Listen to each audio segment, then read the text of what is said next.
Hi friends, வாங்க. இன்னைக்கு lunch நம்ம வீட்டில் சுட சுட ஒயிட் ரைஸ், அப்புறமா மீன் குழம்பு.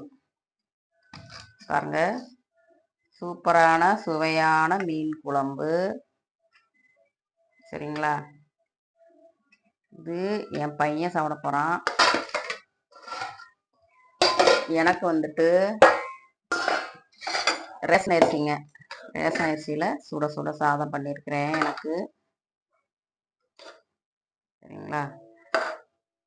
அதுக்கு வந்து மீன் குழம்புக்கு எனக்கு ஒரு தலை பீஸ் குழம்பு,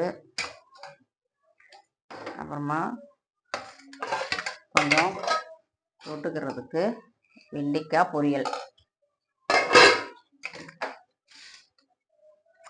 ஓகேங்க, பிடிச்சிருந்தா லைக் பண்ணுங்க. வாங்க சாப்பிடலாம்.